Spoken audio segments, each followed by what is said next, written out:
From courtside of the virtual hardwood, it's the NLSC podcast, episode number 389. Andrew is once again. I am Andrew in the forum and Andrew NLSC on Twitter. My co-host, fellow NLSC team member, good friend and partner in jam is Derek. You also know him in the forum as D43, and he is D4384 on Twitter. Happy to be here again, as always. How about Bradley Beal's wife going after Ronnie 2K? That may be a first. I've seen players, and a few players also responded to their ratings with a little bit of disappointment, shall we say. But yeah, Mrs. Beal went in hard.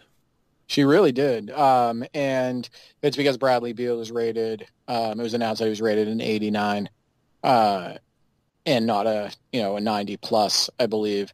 There was another situation with Ronnie 2K that I thought he handled incredibly poor. Was shocking. Royce O'Neal. Yeah. Real shocking.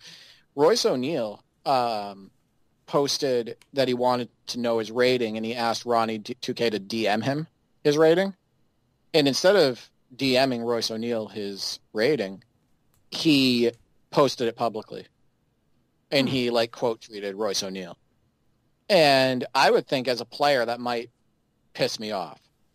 Sure. If I ask, because I don't want it to be made publicly, I don't want, it announced yet, all of that stuff. I just want to know it personally, like DM me or something like that. And then then all of a sudden he quote tweets it for the world to see. And Ronnie 2K has a ton of followers. I don't know the exact count, but I know that it's a lot. So, yeah, I don't know. I don't think it's a good look for 2K. I don't think this because it's not all fun and games, as you can see from Bradley Beal's wife, her response. It's not, yeah. About the game. And we talked about comments made from players during the middle of the season that, were basically saying, why is the defense so bad in this game? Transition defense is impossible in this game. This game is cheesy, all of that stuff. So I don't think when NBA players make comments like that, and they're negative, I don't think all comments, just because somebody's making a comment, is not a good thing. It's not, right? It's not a case of all publicity is good publicity. No, I agree. Exactly. I was trying to get at, right, yeah. It's getting to the point where we are seeing more and more, it's not just outliers, it's not just haters or people who need to get good at the game. There are a lot of people who've been playing the game for years that feel it's in a bad spot. When actual players are making these comments, you can say, you or I, hey Andrew, hey Derek, you never played in the NBA, you're not professional basketball players, what do you know? But you can't say that when an NBA player comes out and says, hey, your game's kind of got a lot of issues. I mean, I played in the NBA Jam on Sure. Fire Edition. Yeah. With you. Does that qualify? I don't know. It's something. It's a virtual hardwood, if nothing else. But yeah. I feel good about it. Yeah. But no. I think it's not a good look, and we've talked about the comment threads underneath the players' reactions, underneath Ronnie 2K's quote tweets of the ratings and just his tweets in general, and all of the negative reactions to him even tweeting out, how dare he, etc. But I don't think it's a good look, and I'm surprised that Ronnie's still in the position that he's in, considering he doesn't get a lot of respect. Well, right? you brought it up before. We talked about it when we talked about, I forget which episode it was, but we mentioned the need for a proper community manager, and you pointed out that he is that lightning rod for hate. He's that mascot that people can dump on and kind of absorb the hate that might normally go to people who are actually working on the game, for example. But I don't think it's really deflecting from the game anymore.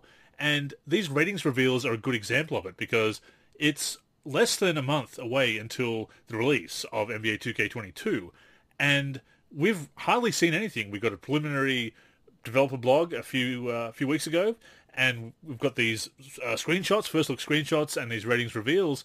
And look, overall ratings, they drive some conversation, yes, but they are so inconsequential at the end of the day, because of course they will change and fluctuate, and they are just overall ratings. There are so many more important concerns that people have and things that people want to see. That we're not seeing gameplay yet. We're not seeing any kind of in-depth dives into blogs, although it looks like one was supposed to come out this week, but has been pushed back for whatever reason. We'll get to that shortly, because that's not a good look either. But this kind of stuff, it doesn't excite people anymore. I mean, it does, again, does drive some conversation, but there's a lot of people, you look at the responses, as you say, underneath those tweets, and people are saying, fix your game, as I always do, or show us the game, in this case. Or Bradley Beal's wife saying the game is trash. Yeah. The other thing, too, is I think part of the reason why the ratings don't, mean as much, and, these announcements actually are kind of insulting to people, and that's what a lot of the comments seem to be about. They feel like it's almost insulting because they know the way the game plays, and that it doesn't matter how high a guy's rating is. The gameplay has been just incredibly cheesy and easy to exploit, right? So, if somebody's a 90 overall or something like that, and his defensive ratings are jacked up, you're still going to be able to exploit it. Absolutely, right? Yeah. You're going to be able to run wide by him. You're going to be able to easily pick him off with a pick and just go to the hoop. You're going to be able to, he'll just ride your body to the hoop for an easy score and stuff like that. So I think what people have realized, what people get upset about too with all these ratings talk and all of that stuff and tendencies, is that if the game isn't strong mechanically, which it hasn't been over the last couple of years, that stuff gets thrown out the window and it just becomes a frustrating experience. It does. So, and the other thing about overall ratings, because I've been playing a lot of 2K14 recently, and they've really become inflated over the years so as to not offend players, so it seems. I believe we had a show about the politics, where we touched on the politics that we believe goes into the ratings over the years. But there's less variation. There's so many players, and I'm looking at some of these players' overalls, and I'm thinking, well, look, overalls are... their importance is overinflated. I've said that before as somebody who's worked on many roster updates over the years. You've worked on rosters, you know how it goes. Anyone who's worked on rosters or really looked into how the rosters work and ratings work knows that.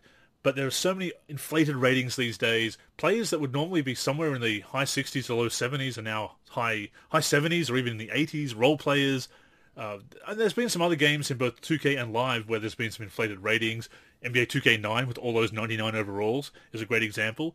But it's really changed in the past few years, and I would definitely think that it is to not offend people, but it does result in these ridiculously overinflated ratings.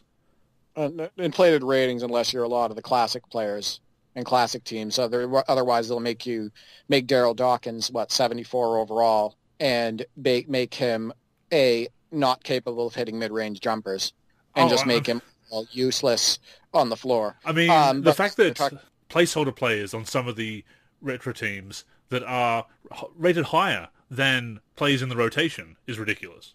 Oh, it's absolutely. But they are worried about stepping on current players' toes, and you can see it in Ronnie 2K's tweets. So, he gave Jamal, he feels like he has to supply reasoning, and be well, this is reason why it's lower. So they rated Jamal Murray 85, and Ronnie 2K made sure to say in the tweet, yeah, you're an 85. Makes sense with you coming back from injury. Are you good with it? Or something like that. Are you good with it? Yeah. He's basically just he's testing the waters. Yeah.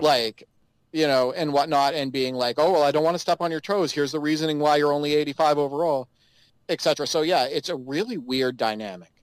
I miss the days of the game just coming out and us going through the rosters and seeing, oh, this is what this guy was rated and whatnot. Now it becomes this big marketing tool, this big social media promote the game tool, and I don't think people love it. No, I mean, people are not responding to it very positively because we haven't heard anything else about the game. If this was one of the final things we were hearing and we'd seen a lot of stuff and we were just waiting for the game and it was just one more thing to whet our appetites before the game comes out, that would be different. But we haven't seen a trailer. We haven't seen raw gameplay. We haven't got any in-depth blogs talking about gameplay improvements or mode improvements or anything else like that. We've got that initial blog, as I said, that has given us some insights, and that's better than absolutely nothing. But again, the game has been available to pre-order for a few weeks. It comes out in a few weeks. We know nothing about it. We're hearing some things. We're seeing a lack of information, and it's concerning a lot of people. And I have to admit, I mean, 2K is in a much better position than Live has been for over a decade now. So it's not the same situation where when they went silent with Live, it was okay, is this game even going to come out? or is this game going to be in any way playable? I don't think. Yeah, but 2K is milking people for pre-orders. Oh, sure, That's the sure, difference. Right. The game is coming out. Right. absolutely. Yeah. So there isn't the same level of concern as with a live when live goes quiet, because when live went quiet, we knew something was really up. But the 2K has never been this quiet. There's been a lot of talk about the pandemic affecting development, and there's sort of been some, I guess, preemptive damage control by certain influencers and whatnot, which, I mean, we should acknowledge the difficulties that they're facing. That's fair enough. But the bottom line is, I'm concerned that this is going to be a bit of a flop as a game, a bit of a bust, because I've never seen 2K be this quiet. They've hyped things before, and they've sometimes held their cards close to their chest so as to make a big splash at the right time, and maybe they are going to do that. But I'm concerned, Eric. Well, I'm not concerned in so much as we'll have stuff to play. We've been talking about that, you and I, when we've been playing and saying, hey, we've got stuff to play, even if 2K22 is a bust. But at the same time, I don't want the new game to be a bust, and I've got this sneaking suspicion that it might be. The Live King tweeted out, he goes, is NBA 2K22 the new Live 07? Like, he compared because from my understanding with Live 07, we didn't get any news until like super late. Yeah. I know that was a while ago, but I think that's what he was alluding to. Yeah, I mean, like you said, damage control, the big NBA 2K Reddit thread tweeting a bunch of stuff out and making Reddit posts that says, basically saying things like, if the game comes up short type comments, just a reminder that this is the situation we're in. I said this before the show. You and I have been playing NBA Jam on Fire Edition. We've been playing NBA Live 10. We've been playing some other games. With Parsec, the opportunities are endless. We've been playing games with the community. We had a game on NBA Jam 2010 with Q and Ermoli on the same team and you and I on the same team using Parsec, and all of us played a couple games. We're going to be fine as far as games to play, and having fun and all of that stuff. But my bigger concern, and you talked about this too before the show, is the community, right? Are they going to get an incomplete game? Are they going to get a game that frustrates them more than they get enjoyment out of it? Are they going to get a game that basically they spent all of this money on, and they'll continue to spend money on it too because it's an in thing and they want to play with their friends online and they don't want to be, weak overall and all of that stuff. FOMO. Yeah, absolutely. Yeah, exactly. So, are we going to have another year of people being underwhelmed, disappointed, and stressed out about the game? And that's, like I said, we're going to be fine, but you got to think about your other gamers. You do. Your fellow gamers. And if you're a console gamer, look, a lot of people can't go back as we do because they like to play my team. I like to play my team, but I can also put it aside. MyCAREER, I can, again, take it or leave it, in so much as if it's really not entertaining me, I can go back to an old game. I've got many options, as do you. So, again, we'll be fine. But a lot of people won't be. And I'm not ripping into them for that because we openly admit that we're kind of weird when it comes to these games. I mean, in a self-deprecating way. And if it does disappoint, I mean, what does that say about the future of the series? Right, exactly. I was talking with somebody else. I won't name their name, but we talked yesterday about it. And I said the only thing that's going to change things and make big changes in the basketball gaming space is just getting a competitor in there. Yeah. That's really it, because the uproar has clearly not been enough.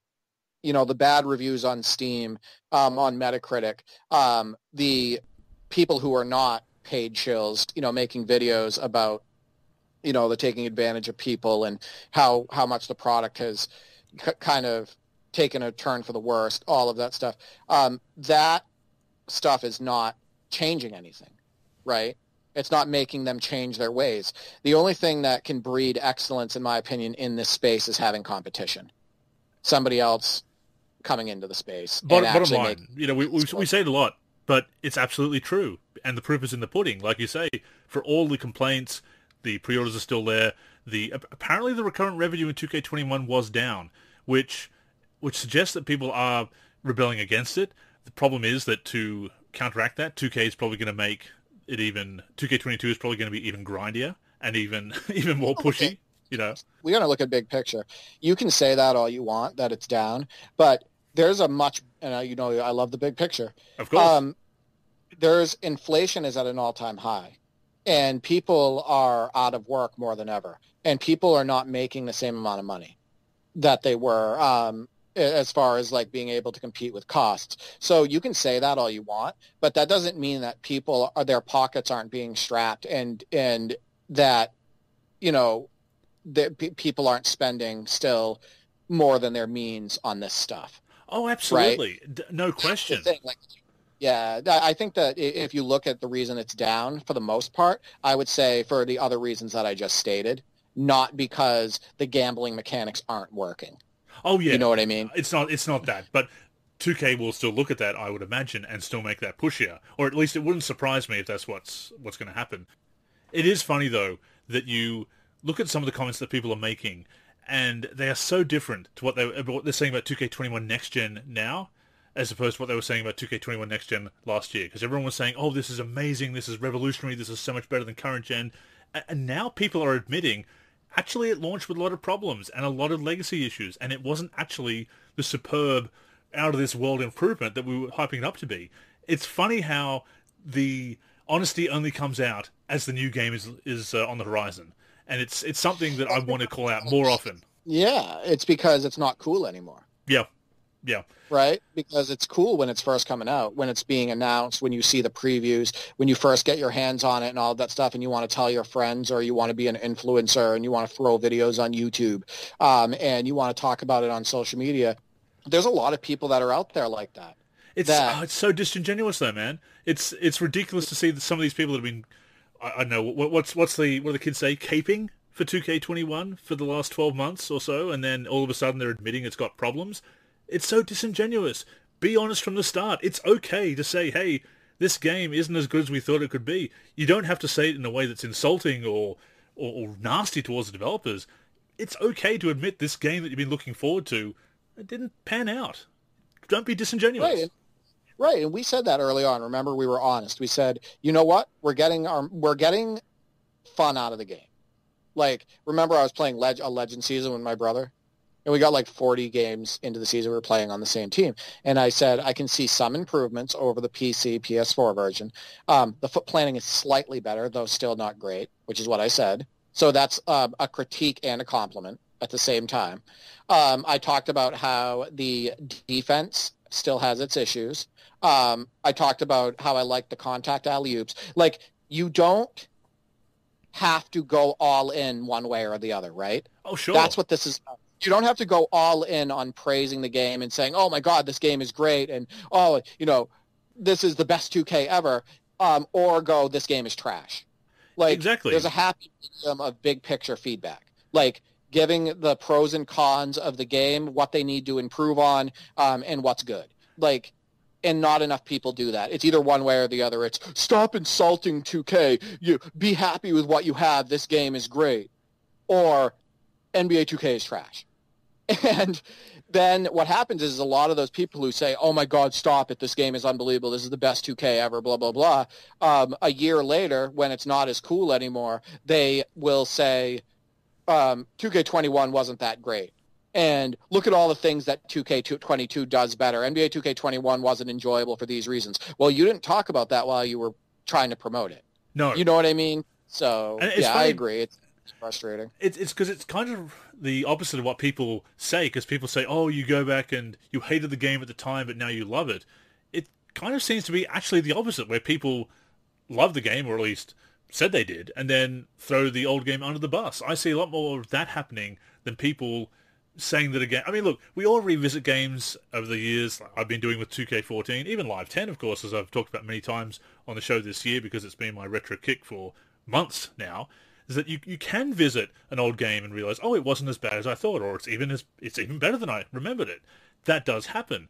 But I see a lot more people throwing last year's release under the bus after praising it to the heavens than I see people having a complete change of heart just because it's the supposed cool thing to do. No, as you said, the cool thing to do is to hype up the current game and say people need to get good and they're haters and they're spoiled and they're whiny and whatever else, whatever other thought-terminating cliches will shut down any kind of constructive criticism, to praise the current game and then dump on last year's game, and then that cycle repeats. So we're seeing that a lot more, and we wanted to bring this up because there was a tweet a few weeks back.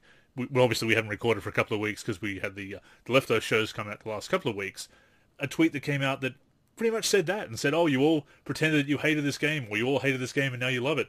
No, a lot of people do love those games, and their opinion has been consistent. There's a lot more people throwing the last year's game under the bus than they are saying that it's great. I mean, sometimes it happens. Opinions do change, but yeah. I agree. One of the things that I think is the most common is, and oh my God, I want to call this out every single time I see it. Every time a new game comes out, it's, there is a skill gap. Oh, look, here's videos of the skill gap. Here's my stats, all of that stuff. And then the new game comes out and they say, well, there was no skill gap. So that's what we see. But what were you? Why were you promoting that and lying about it when that game came out? You do this every year. All of a sudden, there's a skill gap in the new game, and there wasn't. And people buy into it. In the prior, it's like, oh my God. By the way, I love the fact that you've been so into 2K14, and I'm really enjoying. You may add one of the highlights in the top 10, actually. Behind the back dribble into a dunk.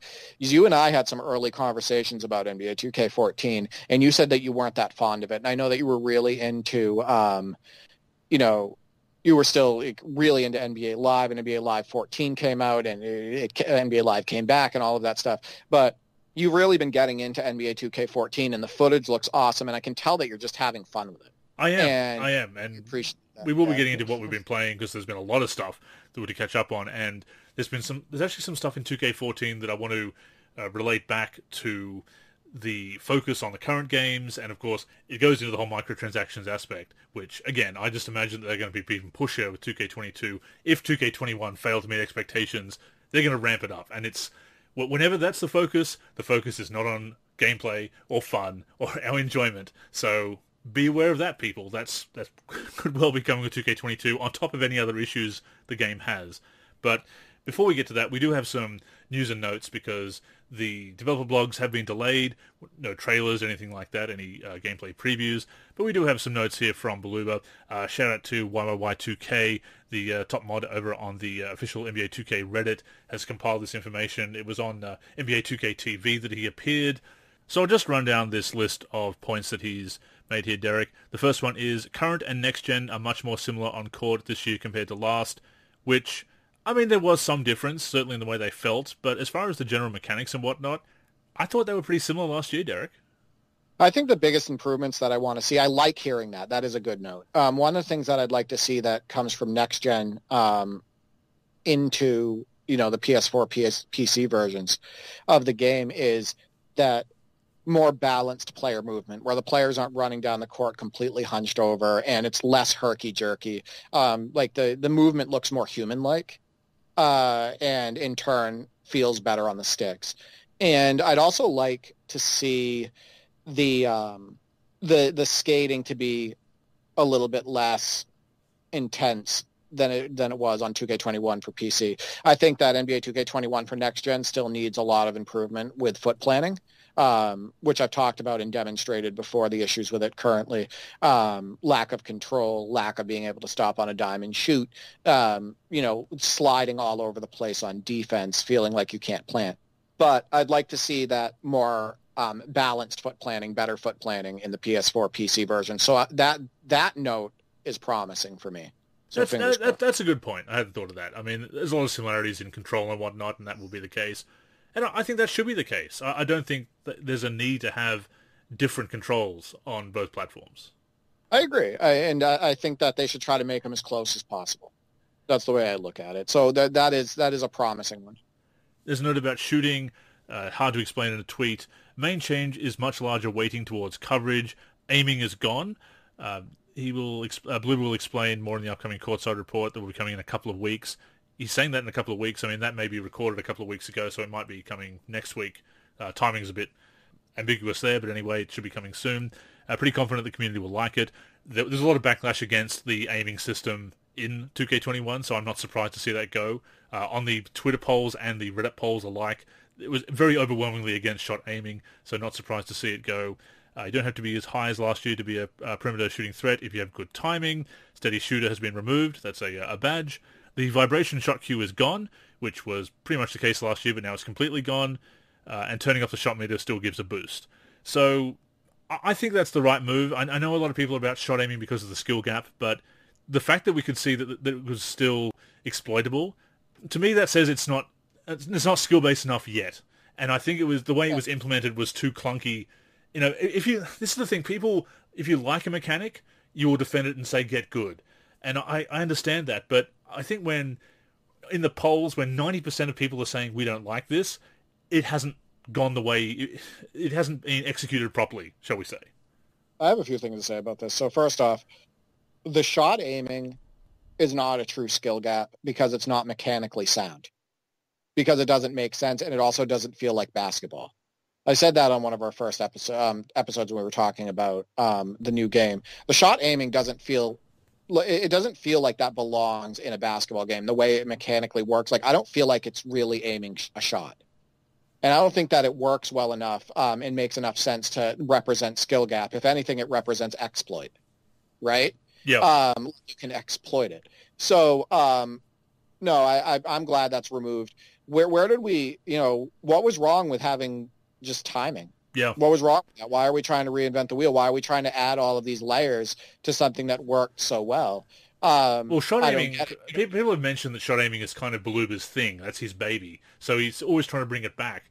But we've seen how it doesn't work. 2K17, it worked okay, but they took it out because it was exploitable.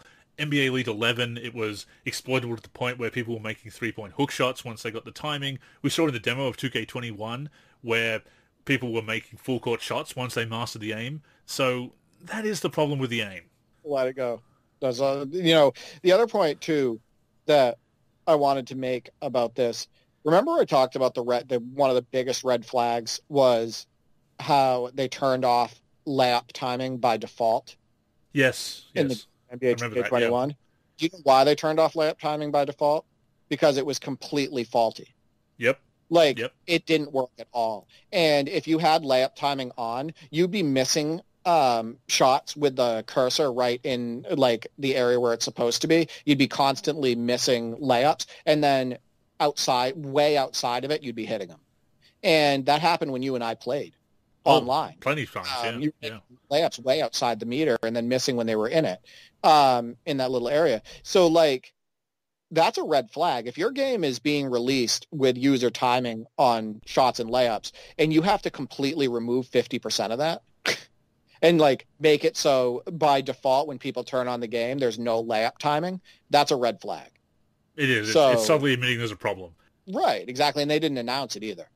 They don't. And that bothers people too, understandably so, and I agree. And look, of course they want to sell the games. So you're not going to say, oh, by the way, we couldn't do everything we wanted. There's some stuff in there that's kind of wonky. But buy the game anyway. I mean, it goes without saying, duh. You're not going to promote a game that way.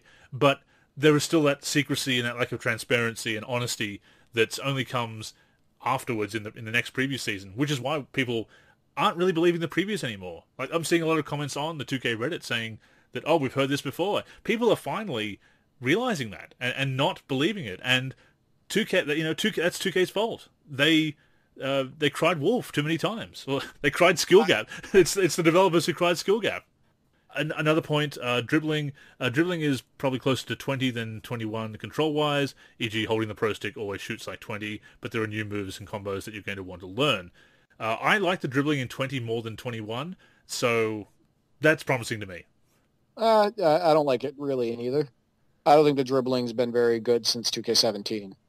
I think it's just out of control. I don't like the ball warping.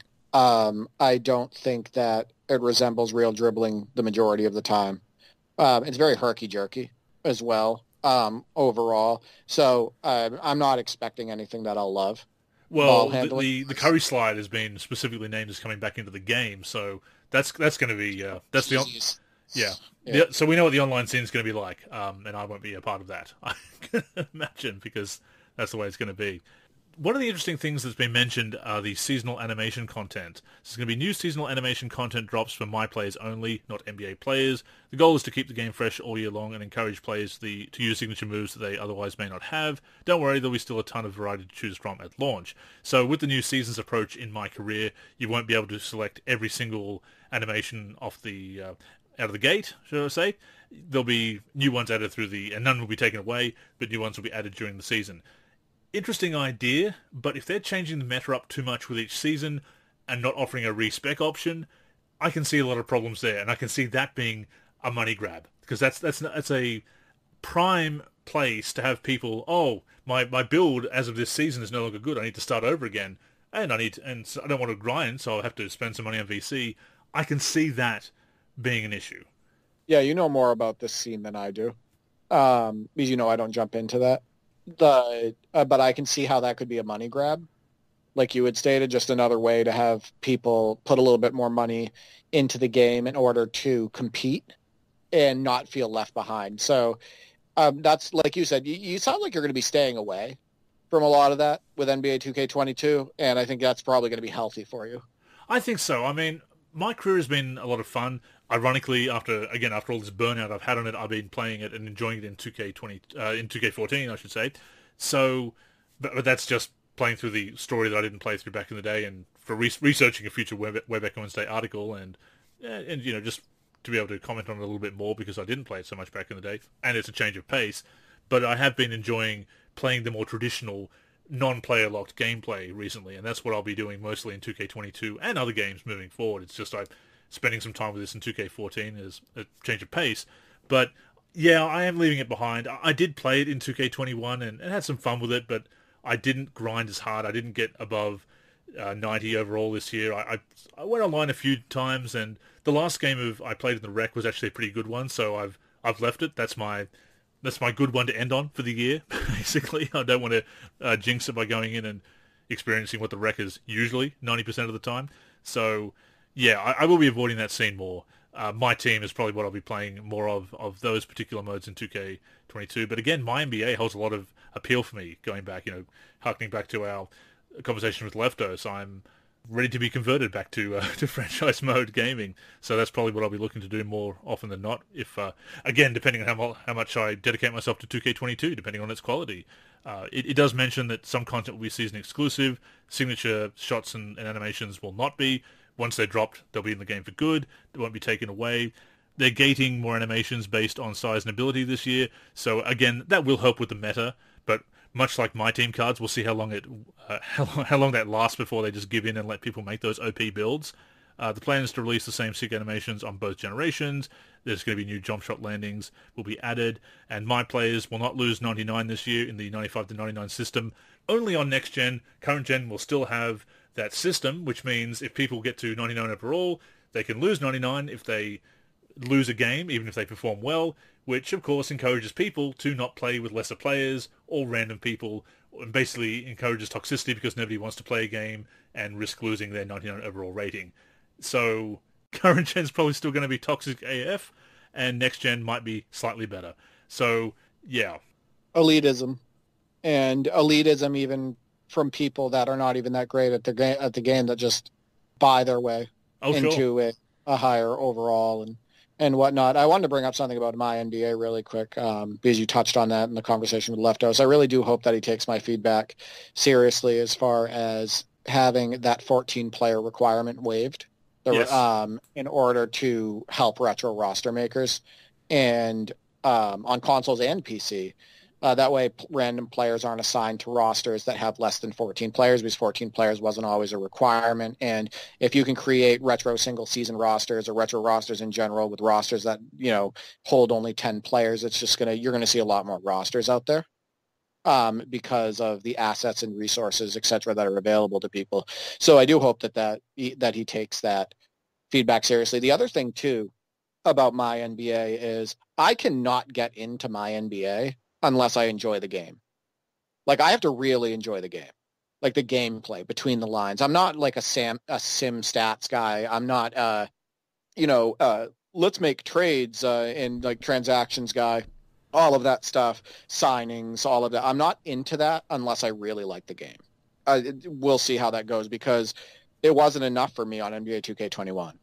I just couldn't get into my NBA. The only season I started on my NBA was with my brother, that legend season where we're just playing on the same team and blowing out the CPU. So I'm just really hoping that the game is good. If the game is good, I'll jump into a My NBA. Hell, you and I could probably jump into one and play together. Sure. My League Online, My NBA Online. Yeah, absolutely. It would be quite fun to do. I mean, with that in mind, we could probably do it where I'm playing in one with you and your brothers. I mean, that should still be feasible, actually, and others. Actually, do it on Parsec, too. Yeah, oh, yeah, absolutely. Yeah, we could even do it on Parsec because the next-gen companion app will be out. But also, if we're playing it on PC and they say that the gameplay is similar and the gameplay is enjoyable overall on PC, we could do it with mods as long as we can get it to work well on your computer. Definitely, so, yeah, we'll see. Because, I mean, there's options. And look, we've said it so many times, and other people have said it to the point where it may sound trite and cliche, but gameplay is paramount. And deep modes are important too, because you need something to keep you hooked. You need to sink your teeth into it and stay engaged throughout the year. That's the benefit of modes. It's why they can't be ignored. It's one of the problems with NBA Live over the past generation, that even if you liked the gameplay as it was, the depth wasn't there in the modes to really keep you hooked on them.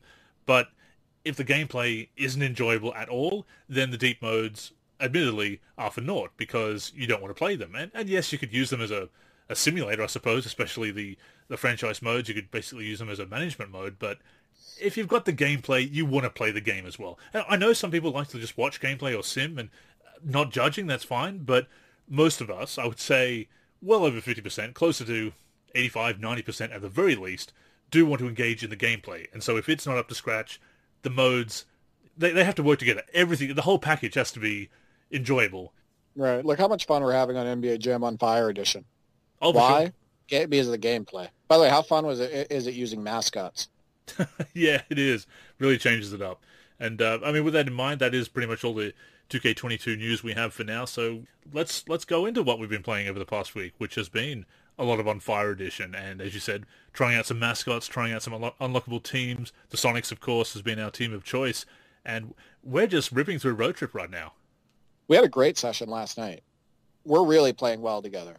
We've hit our stride. We have our roles, or we have our established roles, where we're really crushing the gold challenges now, and just breezing through bronze and silver. And our go-to is Peyton and Kemp, but we have a new favorite and a new really effective team, especially for the dunk challenges and even just those standard 2v2, is Julius Erving and Daryl Dawkins. Oh, that's a great duo. Unfortunately, we didn't shatter the backboard with them. That was surprising because we had enough, the numbers, yeah. Which is crazy. We had over 30 dunks in that game. And one of the benefits of using a team like that is because you usually lock on the big guy and I lock on the guard or forward. And Julius Erving was a great defender, shot blocking, and steals. And he also is obviously better offensively overall in the game than Gary Payton. So using Julius Erving in that game, he can do everything. He can hit threes every now and then, but he can just do everything, and it's just really added a new dimension, another option for us. Yeah, I used what's his name, Chucky, the Houston Rockets mascot. Clutch the Rockets bear. Clutch the Rockets bear. I used him and pulled off some Allen Iverson type moves with him, and it's just really fun. The mascots look great in that game. The graphics are unreal. I was thinking that. I was like laughing at the bear head because it's just it looks like Clutch. Right. It's the quality is unbelievable in that game. The graphics are unreal. My brother and I were talking about it actually while he was watching us play. And he goes, you know what? He goes, if that game came out on, let's say, Xbox Series X, and it was a new title and it looked exactly as how it was, we wouldn't say that the graphics were bad. No. Right? I mean, we wouldn't say that it doesn't hold up. It's as good as Playgrounds. You know, Playgrounds has got that stylized action figure look, while Jam uses the player faces, actual photos with different expressions and everything, which is quite funny. So but apart from that, it's no worse, and certainly in some ways maybe even better than Playgrounds. So it would absolutely sell on the current gen. Oh, 100%. And no, we've hit our stride. We've had some really good plays. You've had a couple snatch blocks with Sean Kemp that led to alley-oops on the other end. Still wild that we're able to play through this the way we are. and dominate the way we are. I mean, you have to admit that we didn't think this was possible a few months ago. No, and I've done some things on my PC to make it a little bit more compatible, and we'll continue to try a few things, but we're still having some issues with Steam games and some other games, but the arcade games hold up very well, and they work very well as far as the input lag or the lack thereof in their case. I'm just loving playing through the Road Trip again. I've got my Road Trip game on my own 360, which I'm up to the Platinum challenges, and we've taken on a few of those and beaten them. And we are, as you said, we're beating more of those hard challenges together in co-op on the first try.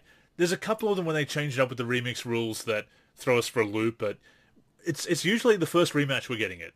So we've definitely got the strategy down. So when we do that tournament, either the Jam 2010 or on Fire Edition tournament, we are going to be the final bosses, I feel. Hashtag final boss. I have to send you that video. We beat the computer last night by 70, I think it was, using Kemp and Peyton. And just the unbelievable dominance in that game. I'm going to send it over to Andrew, and hopefully we can upload it to the NLSC channel. We're going to team up for a NLSC tournament. That's another thing I want to talk about in a second. But one thing I wanted to let our listeners know that was really cool. Both of us were like, wow, I can't believe how well this worked. We connected on Parsec with Eric from the NLSC forum, and Armoli from the NLSC forum. And they use the Spurs, and we use the Celtics. And all four of us connected on Parsec. I was the host. And we played a couple of games, and it worked amazing.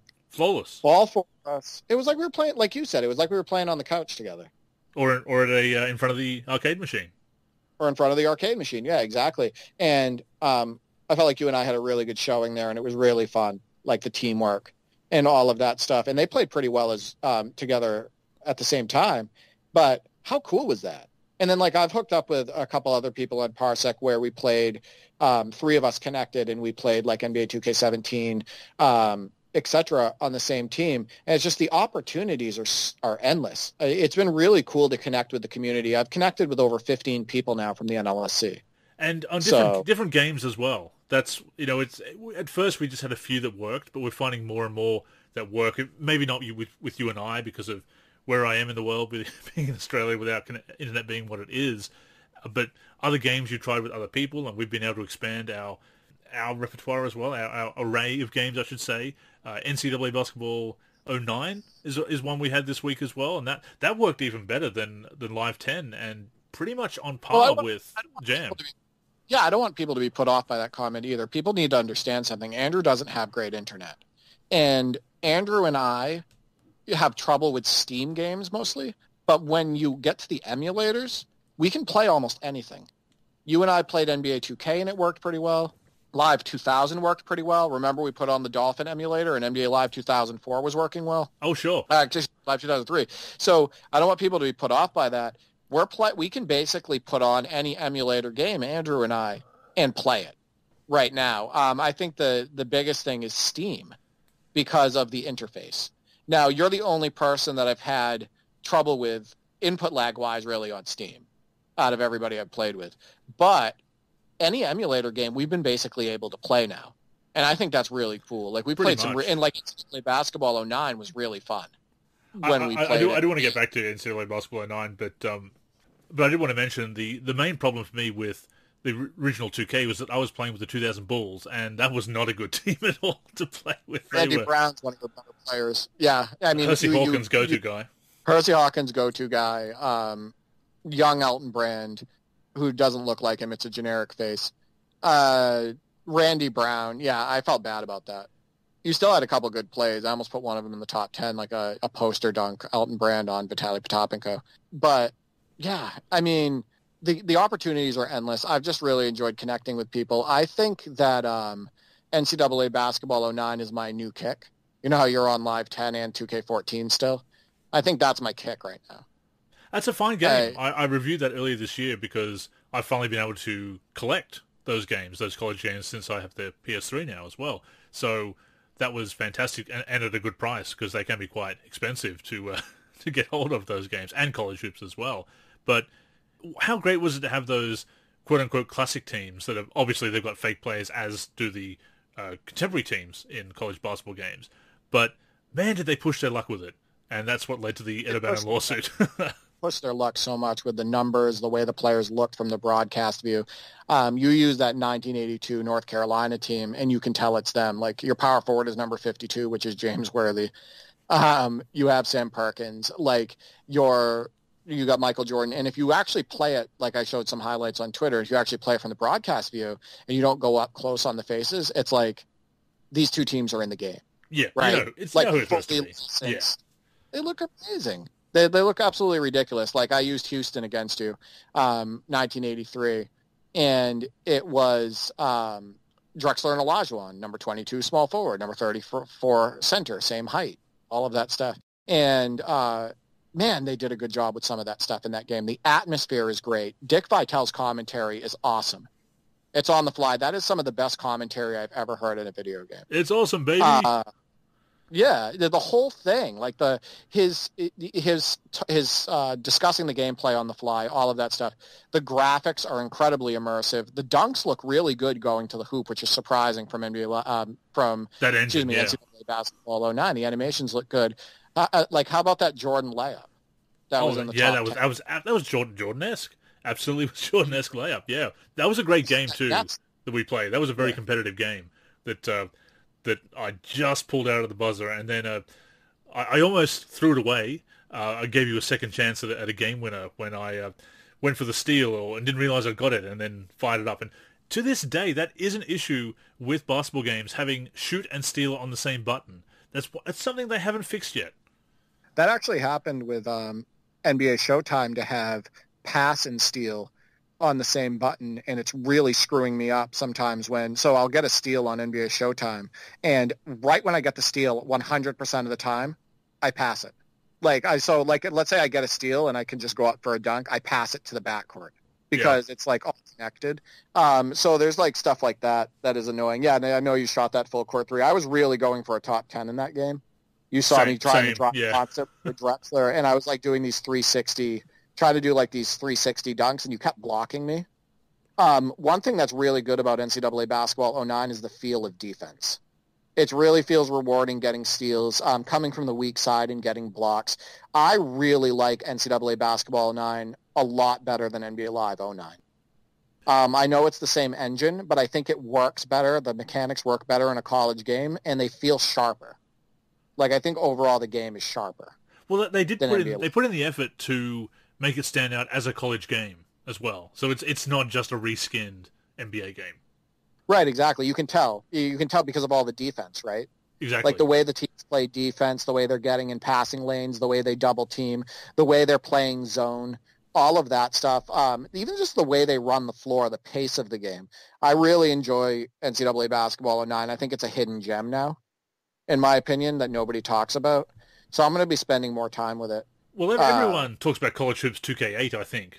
And people kind of overlook that EA, maybe because NBA Live was on the downswing at that point, but people overlooked that the NCAA games that EA were making were very solid. You know, people say College Hoops 2K8 was the last great college game. NCAA 09 and certainly 10, I think, and I'd love to try 10 out sometime as well, that they're fine games too, especially you look at the presentation in 10 having CBS and ESPN, and on top of the gameplay, which benefited from NBA Live 10's improvements as well. Those are two great games. Shows you why we need a college basketball game in the space. Sure. There's something amazing as well about using regular teams. I played against the Live King as well. He actually used, we used classic teams. I used Jordan against him, and he used the 1999 UConn Huskies with Jake Voskuhl. And we had a really good game. But, yeah, like, there's something amazing about playing a college basketball game where you're not so invested in the players, right?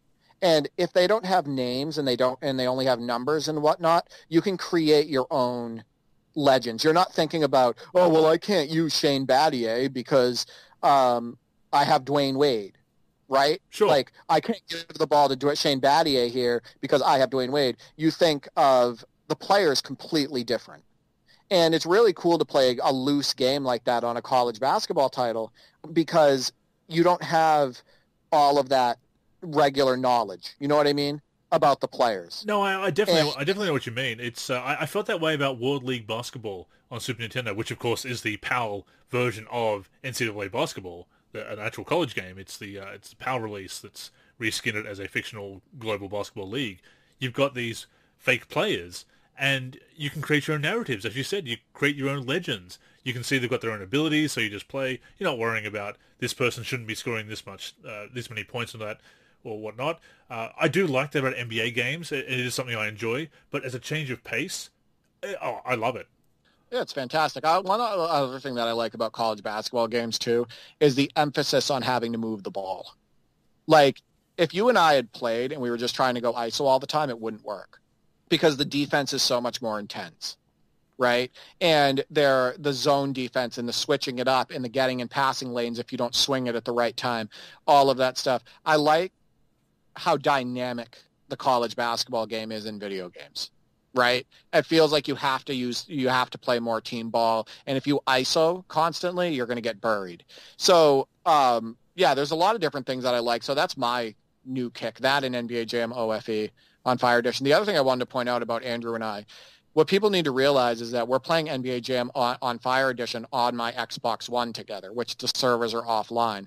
But I'm using the Xbox One companion app for us to connect. So I'm streaming the game to my desktop, recording it with Elgato, and connecting on Parsec, and we're able to have a great experience. That's telling. You're in Australia. Like, that is incredibly telling that we're able to have that good of an experience. So I want people to understand that you download Parsec if you don't have it already. No, I absolutely second that.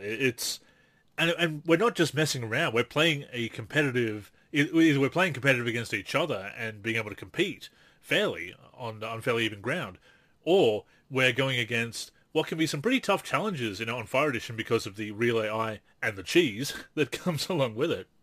We're actually taking on some hard challenges. We're playing the game properly. We're not just going in there and messing around with some exhibitions. We are playing the main campaign mode, having a blast with it, being able to succeed against some very hard challenges, despite also having the added challenge of a little bit of input lag for me, and we're not on the chat, so we're just kind of reading each other and knowing each other's tendencies. But sometimes we discuss a bit of strategy here and there at halftime or before games or whatever. But even with all that, and it's being such a great experience, yeah, I can't recommend it enough.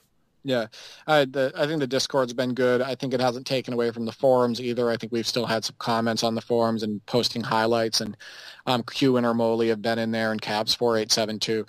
One thing that we're going to be doing as a community, for those who don't know, it's an NBA Live 10 tournament, and that's been put off for a week because Q had an issue with his computer. But we have 8 users from the NLSC, including Andrew and I, and Andrew's going to be using his Bulls. And a better Bulls team than the 2001 as well. Yeah, we're going to have a bracket, and I might even do East and West. I haven't decided yet, but we'll use the playoff atmosphere and the finals atmosphere, and we'll have series, like 5-game series, 3-game series, etc., and we'll crown an NLSC champion. And we'll also have like an NLSC champions thread that announces all this stuff, and I think it's going to be great for the community. Before we move on, I do want to talk about 2K14 a little bit as well, because I have been playing that, as I said, playing MyCAREER. And a couple of things really struck me, Derek. Playing MyCAREER from that era, and I know that was the same generation as 2K21 still came out on that generation, PS4 and X1, but playing it around about that time, that the early 2010s to the mid-2010s, before it really got the explosion of the online scene and the park and Pro-Am and everything, the focus of that mode being so NBA-centric is so refreshing. Even the story is very NBA based, and it's still NBA based to a certain extent in recent games as well, but it's also beyond that scope of becoming an NBA star. It's maybe your path to the NBA and some other flavor content after you've made it to the NBA, but the whole earning your place in the starting lineup and having an issue where you stand up for a teammate but you get ejected 1 minute into the game on one of the softest ejections I've ever seen. But the scenarios were just, again, it was very NBA-centric, and I really enjoyed that about playing that story and really getting into it, because I just didn't play that in 2K14 all those years ago. I knew bits of it from watching videos and talking to other people about it, but experiencing it myself has been very refreshing. And not only that, but you can see the prices of the upgrades. Now, they still call it VC. The offline MyCAREER went to use skill points in future versions. They're still calling it VC in 2K14. But there are 10 plus upgrades early on when you're still upgrading that cost under 1,000 VC. In a current game, in a more recent game, 1,000 VC, you'd be lucky if that gets you one rating point upgrade here and there. So you can see how the push for microtransactions and the online scene and everything has really influenced the grinding mechanics and the VC gouging and everything. Just going back to it and seeing, wow, it used to be so much better when it was NBA centric and not greedy. I hear that from pretty much everybody that revisits 2K14. By the way, what you just said, I've seen people post about it on social media and whatnot, and it makes people upset about the state of NBA 2K today and the state of those modes and all the gambling mechanics and, how it just feels anti-consumer. Yeah, that doesn't surprise me at all. I think that back then it was more about the NBA. I bet it was more about the authenticity. Hell, NBA is in the name, right? Should be about the NBA. Should be. I mean, look at the comments that you see about NBA 2K16. A lot of people think NBA 2K16 is possibly the greatest NBA 2K ever made. I see that as a very common comment. And what was NBA 2K16 so focused on? NBA. The NBA. The NBA. It was so NBA focused. And, from everything from the presentation to the modes, all of that stuff. And somewhere along the way, it became less about the NBA and more about just shoving everybody online and milking them for every penny. Well, it's also that shift in focus beyond the NBA to being that all-encompassing gaming experience where they're trying to bring in the Fortnite crowd and the Call of Duty crowd and people who were not necessarily hardcore basketball fans. They like basketball or are certainly open to playing a virtual representation of it, but trying to bring in and competing with genres that aren't sim basketball. Like NBA Live is not competition for them. That much is very clear. So now their competition is every other game, and that means the focus has broadened. It's no longer about that. It's no longer about the authentic experience, the premium gameplay experience. It is about recurrent revenue.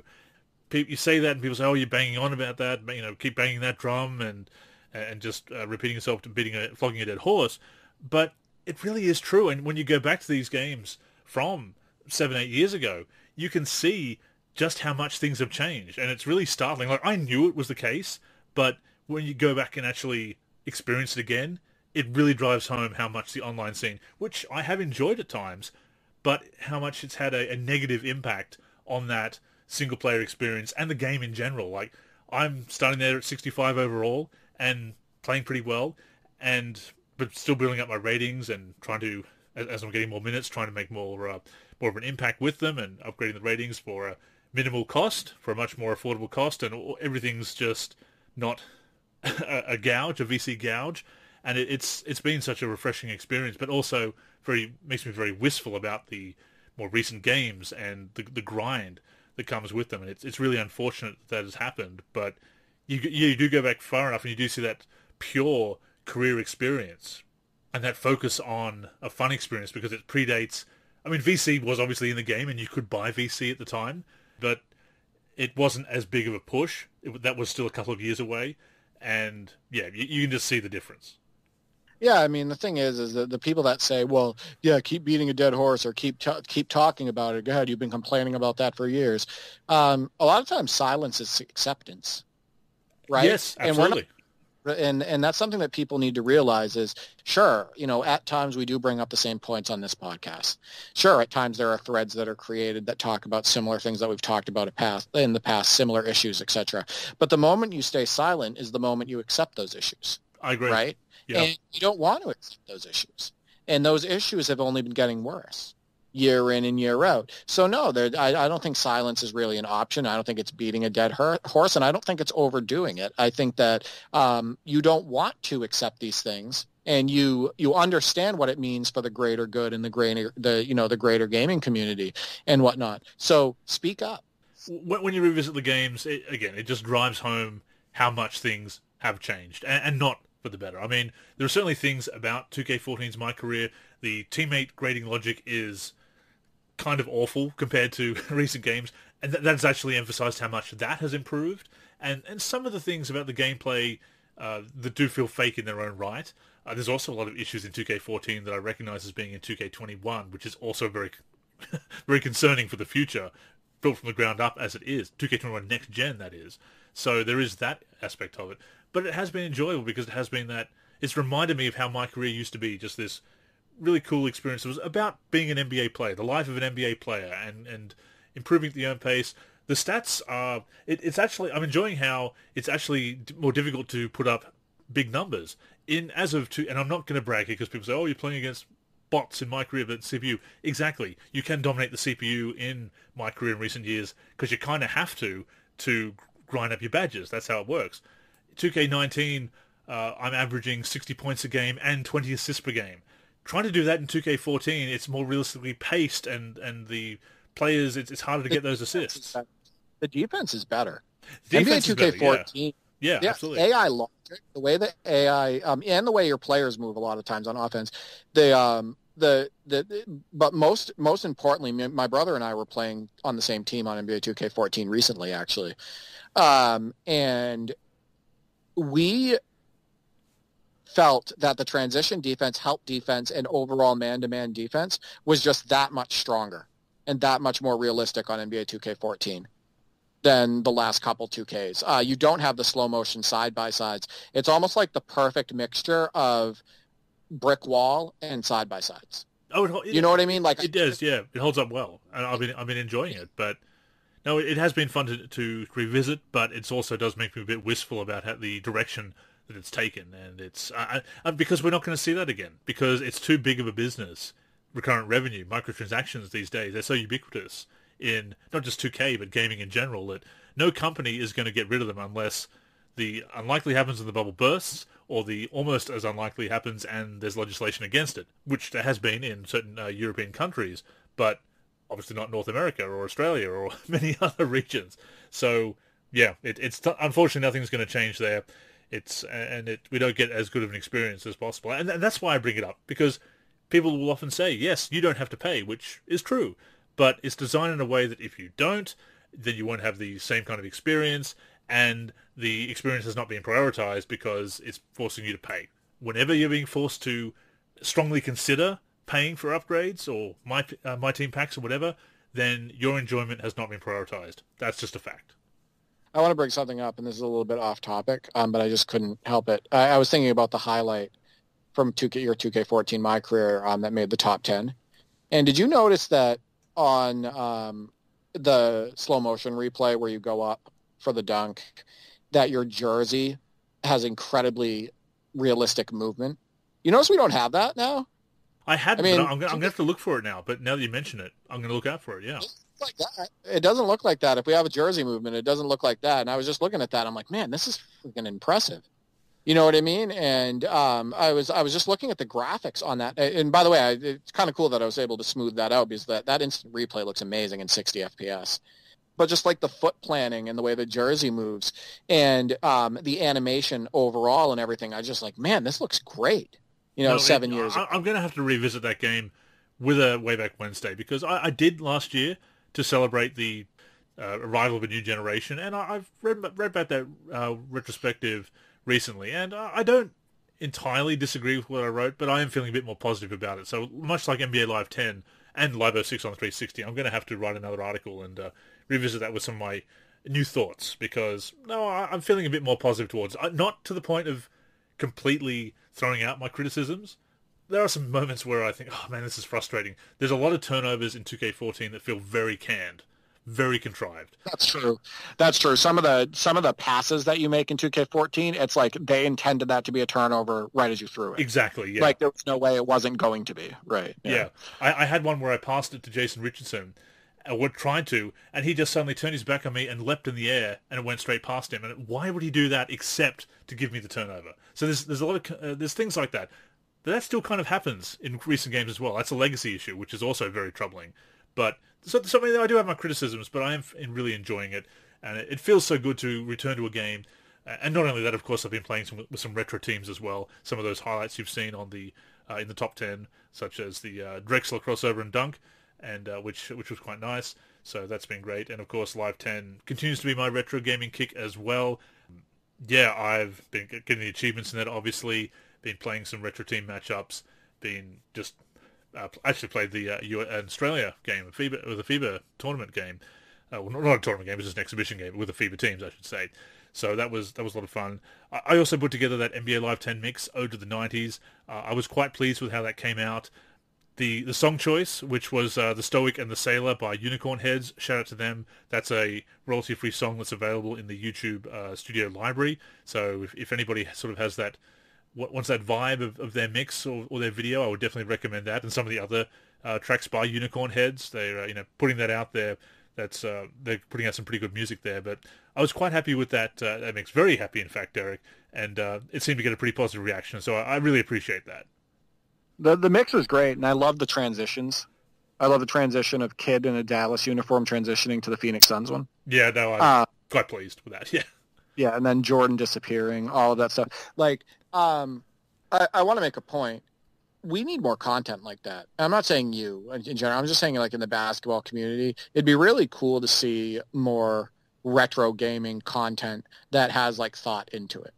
Or like multiple people playing. Like, one of my claims to fame right now, one of the things that I'm trying to promote constantly is Parsec, obviously, but just getting on the sticks with multiple people, like with different people in the community and having fun with the games and everything. As I said on the last podcast, one of the things, last podcast just you and I recorded, one of the things that's troubling about the NLSC community overall, as far as the forum aspect of it, is that it's like 95% modding. Yes. And I want to get back to the gameplay. Same. And I'm pushing hard.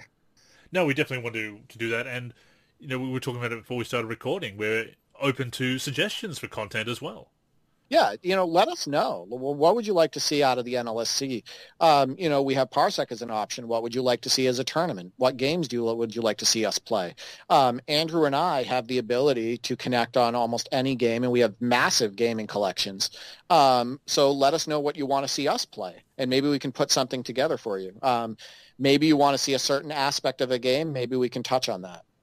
So, yeah, let us know what you want to see from the NLSC content-wise, or what you want to see more of. We could do some kind of combined retrospective, some tips videos for old games, for people who want to get into retro basketball gaming and how to run some of these old games as well. That's other stuff we could do, but yeah, let us know.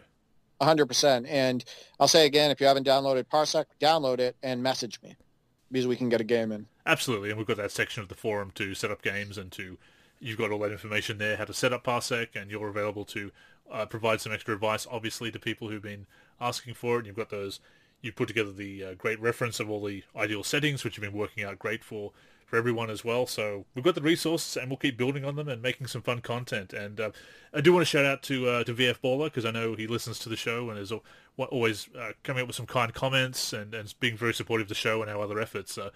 Before we started recording tonight, after we posted the top 10, made a very nice comment about what we've been doing. So we really do appreciate that. That is at VF Baller on Twitter, of course. He is the host of the First and Frame Rates podcast, and we have to give him credit as well, because he's also doing some great content.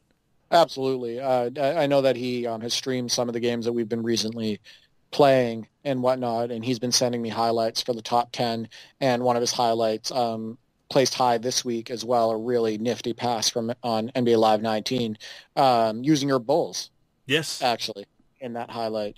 And no, we appreciate the support. We're just trying to bring everybody together. And like one of my responses to him was, you guys help make it all happen. And that's true, because without the people on the forum and without the people submitting highlights and without the people trying to connect with me on Parsec and connect with each other and everything, the community would be dead, right? So we need them as much as they love us for the content. Whether it's discussion or modding or any kind of content that we're creating or people are creating within the community, it is all about the community and passion for basketball games. It's as of this week, this upcoming week will be my 20th year running the NLSC. I wouldn't still be doing this if I wasn't feeling passionate about basketball gaming and wanting to create content on it. I'm not creating it for clout or anything other reasons like that. I mean, if I could make the NLC my full-time job, that would be very cool, but I'm doing it out of love of basketball gaming and passion for it, and wanting to entertain my fellow gamers and advocate for them in any way I can and see the games improve and just be creative with it. Right, I love sharing this stuff. I really enjoy putting the top 10 together. I really enjoy seeing all the highlights, and I really enjoy posting all of the like sending you the videos for the NLSC channel, and then having some uploaded to my channel, and then posting them on the NLSC and on the Discord. All those gameplay videos, whether it be with Stildo, Kid Cash, King J Mace, Ermoli, you, all of that stuff. It's just, I'll be honest with you. I think that Parsec has added a new dimension to the content, and I think it's been pretty motivating. And I don't think that motivation is going to go away anytime soon. Not at all, and neither are our retro kicks going anywhere from the from the looks of things either. But that's The season on NCAA Basketball '09 right now. Like, I want to get the community involved and do like a 16-person tournament. Like, that's how into this I am. Like, that game just is fun. I mean, like I said to you when we talked about it on when we were messaging each other about it, that I guess that's our March tournament, our March Madness tournament. There it is, right? And we could set that up for March. And what's crazy is it's reasonable. Like saying, hey, let's get 16 members of the NLSC and do a Sweet 16, have two separate brackets, and hell, I could even stream the games. Absolutely, yeah. I could stream right from my computer, and if I didn't stream them, I can just record the highlights and do box scores and stuff like that. It'd be really cool. So stay tuned and hit us up with those suggestions. So speaking of community engagement, we have the return of the mailbag this week. Shout out to Omoli, who sent this in via the forum. This is responding to our last show when we talked, the last show that we recorded, the two of us, when we were talking about the dominant players. He also mentioned a friend showing him his Clippers dynasty, which he dominated, winning consecutive NBA titles with having Marko Jaric as a star, turning into a star point guard with a 99 in steals. So that's the great thing about franchise mode. Some crazy scenarios can happen, which is why I always loved franchise gaming back in the day. But flipping the script on that one, Molly asks, says, after listening you talk about great players in video games, can you think of players who maybe have been underwhelming in video games? Perhaps because their abilities don't translate well in video game form, maybe because of their shot release, or simply because you couldn't use them properly. That's a very interesting reversal of that topic. The underwhelming players and the players that didn't perform up to standard on the virtual hardwood. I love this question, and one of the problems is that because we've talked about the spreadsheet copy and paste of the retro players, especially over the last few years, the inaccuracies with the retro players, I can list a lot of them that just don't play right, that can't hit the shots that they're supposed to, that don't move up the floor the way they're supposed to, that don't can't ISO the way they really did, that just don't. They don't play defense the way they should be able to, that just don't play like themselves. So I'm not going to go down that huge list, but I do have an example of a player that I felt was pretty underwhelming, and that would be NBA 2K17 Derrick Rose. And one of the reasons why he's underwhelming is because his dribble package is not very Rose-like? How do I say, by default? Not very Rose-like, and it's supposed to be his signature dribble package, but it doesn't. You can't really break out of it correctly. He doesn't have a speed burst really on 2K17. Like, he's not, and he could still burst at that time. Listen, I know it's post-injury Rose, but we've seen what he's been able to do the last few years. He's still quick. You can't really make moves with him the way that you should. Another guy like that on NBA 2K17 is Isaiah Thomas. I have a story about that, actually, and you can look this up. I think the articles are still out there. Isaiah Thomas, meaning the Celtics Isaiah Thomas at the time. Isaiah Thomas was a ridiculous scorer. He averaged almost 30 points per game, right, with the Celtics. Incredibly quick, gets to his spots, rises up over defenders and shoots shots. Use him on 2K17, and he is absolutely terrible to use. He's just getting blocked all the time. He has no lift really on his shot. He can't get by his defender because of the brick wall defense and because he's just not quick enough, etc. And the story I have about that is Isaiah Thomas was playing as himself on NBA 2K17, and he was sitting with a fan in the bleachers, and he was playing it. I think they had him like playing on the Jumbotron or something like that. It was something silly like that. And he had to put the game down because he goes, I can't use myself the way that I play in real life. It got frustrating to him, so he put the controller down. So that's from the player's mouth. And I think that article might still be out there of him saying that. But yeah, like Isaiah Thomas is probably one of the biggest ones from 2K17 where it's like, I can't use Isaiah Thomas anything like his real life self. That's a great example. I'll hit you with one from a game that we played recently, NBA Jam Tournament Edition, and that is Gary Payton. Gary Payton's very underrated in that game. He doesn't really have the shooting ratings to make up for the lack of dunking ratings. His passing is a bit lower than it should be, considering he was one of the premier point guards at the time. He's kind of underrated. It's an arcade game, so you can get away with some of the lower ratings. But compared to what they should have been and some of the more powerful plays in that game, I put Gary Payton there for an arcade equivalent of kind of the Isaiah Thomas situation, where he couldn't be as dominant as he was as that great point guard in the 90s, because he just had those very low ratings.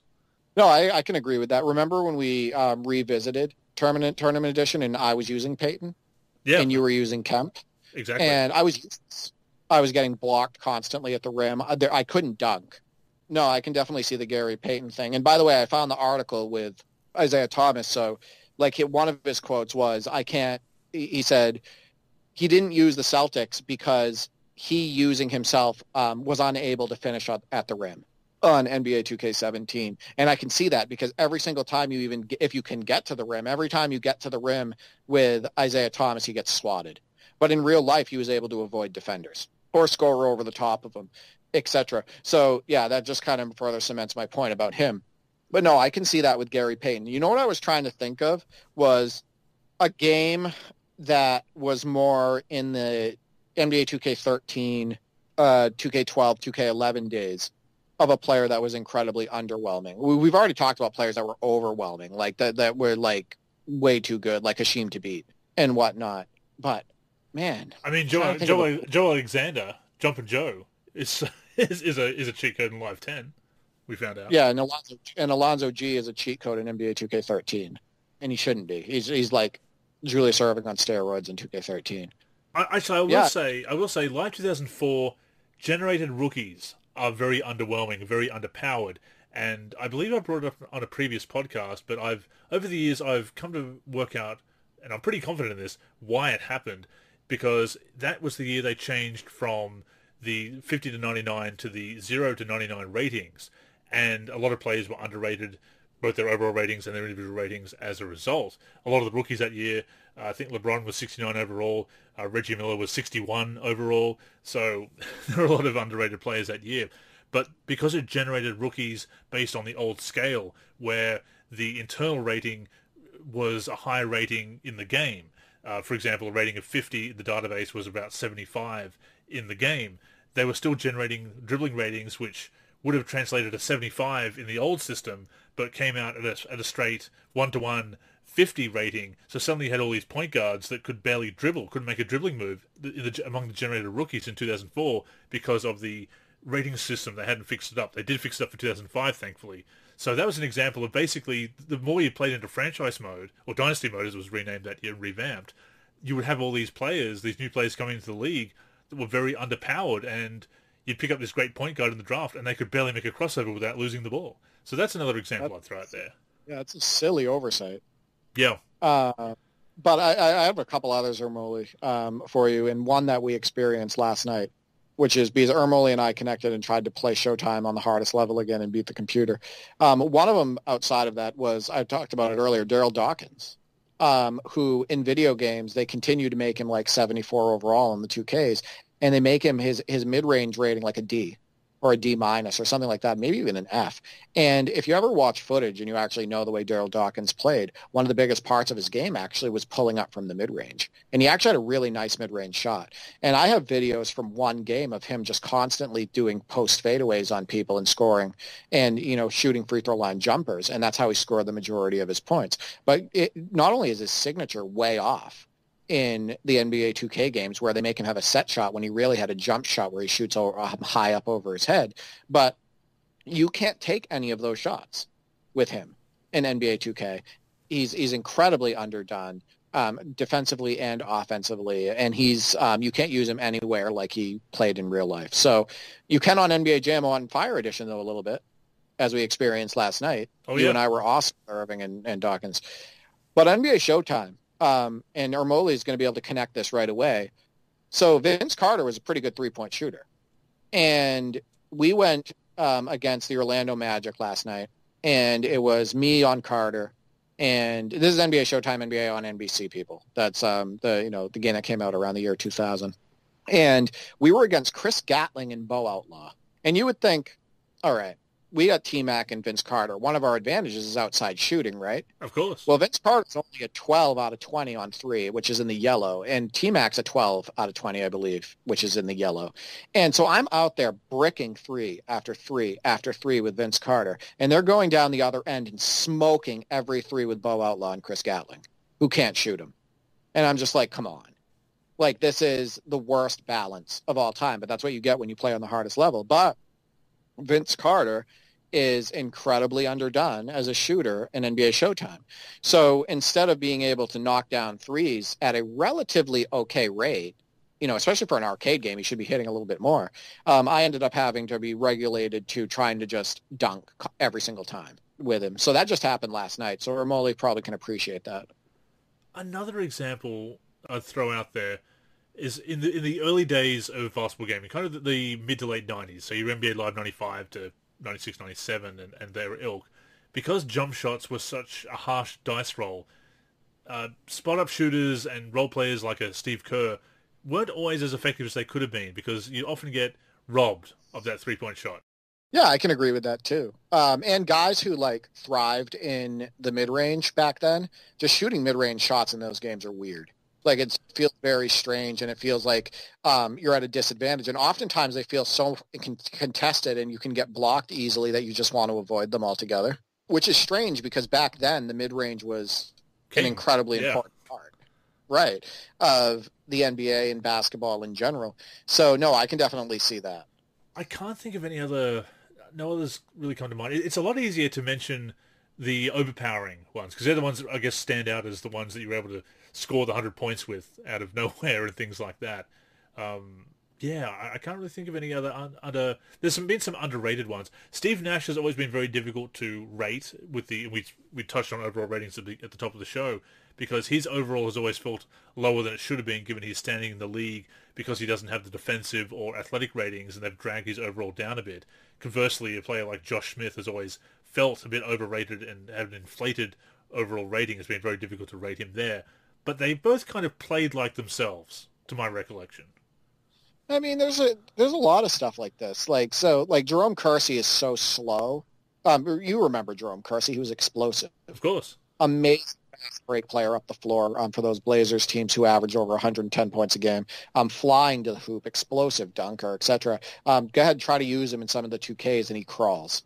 Just incredibly slow, can't do anything with him, can't do anything off the dribble with him, can't get a first step with him, all of that stuff. I can give up countless examples of stuff like that. You just reminded me. Ralph Sampson in my team, got him in my team this year, 2K21. He runs slower than Bryant Big Country Reeves. So yeah. He was a freak athlete. Yeah. Ralph Sampson was a freak athlete. Remember, I told you about this too with Amari Stoudemire too. They made him incredibly slow up the floor. He crawls.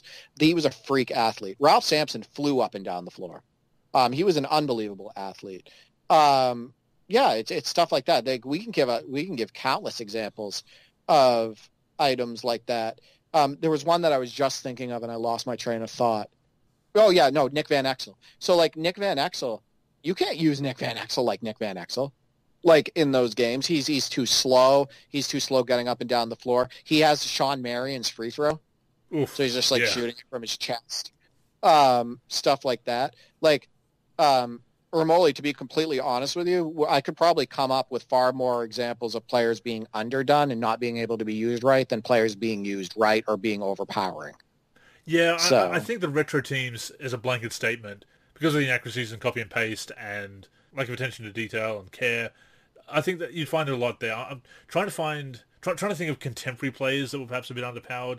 Probably less so. It's just that the really prominent ones do stick out in my memory, but as a rule, the retro teams, as the years have gone by and they've become less and less of a priority, and of course with my team being all about OP cards and cards that do this and that or don't do this and that, that's where we're seeing it a lot in the historical plays, unfortunately, because that's a really great hook.